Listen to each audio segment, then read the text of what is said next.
ইনশাল্লাহ মাননীয় প্রধানমন্ত্রী আমার বাসায় গিয়েছিলেন, মাননীয় আইনমন্ত্রী, স্বরাষ্ট্রমন্ত্রী, ওনারা যাওয়ার পরে ওনারা আমাকে বলেছেন যে বাংলাদেশের ভিতরে সবচেয়ে দ্রুত সময়ের ভিতরে আমরা চার্জশিট দেওয়ার চেষ্টা করব, হয়তো বা 3-4 দিনও হতে পারে বা আরও তাড়াতাড়ি এটা হতে পারে, এবং যত দ্রুত সম্ভব একটা দৃষ্টান্তমূলক বিচারের রায় এবং সেই রায় বাস্তবায়নের জন্য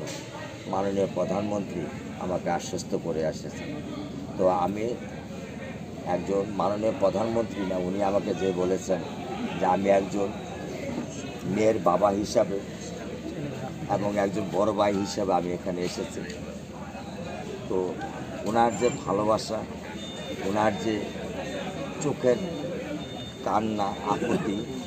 এবং আমাকে শেষ দেওয়া কথা, সেই কথার উপরেই আমি 100% বিশ্বাসী এবং আত্মবিশ্বাসী যে ইনশাল্লাহ এই ধরনের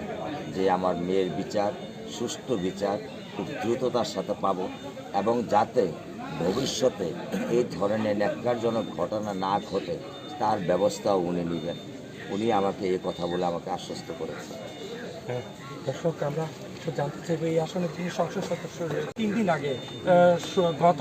16ই মে মুন্সিগঞ্জের সিরাজদিখানের 10 বছরের শিশু আসিয়া আক্তারকে নির্মমভাবে ধর্ষণের পর হত্যা করা হয়েছে, সেই ঘটনা কেন স্যার? আমি স্যার জানেন আমাদের মাননীয় প্রধানমন্ত্রী যেখানে চলে গেছে, আমাদের স্বরাষ্ট্রমন্ত্রী, আমি নিজেও গেছি স্যার, সারা বাংলাদেশের প্রতিটি লোক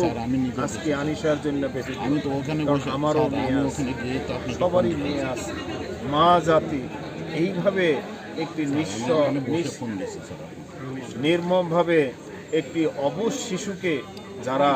হত্যা করতে পারে, এদের সাথে যে ব্যবহার করতে পারে, তারা কি মানুষ হতে পারে? শুধু রামিসা নয়, বাংলাদেশে যে কোনোখানেই হোক এই ধরনের ঘটনা অবশ্যই আমি বিচার চাবো, এবং আসিয়ার জন্য বিচার চাবো, এবং বাকিও যেন একটি নজির বাংলাদেশে করে যে এই ধরনের বিচার রেখে যেন বাংলাদেশে আর কোনো আসিয়া, আর কোনো রামিসা এইভাবে যেন কেউই হত্যা না করতে পারে। আল্লাহ তুমি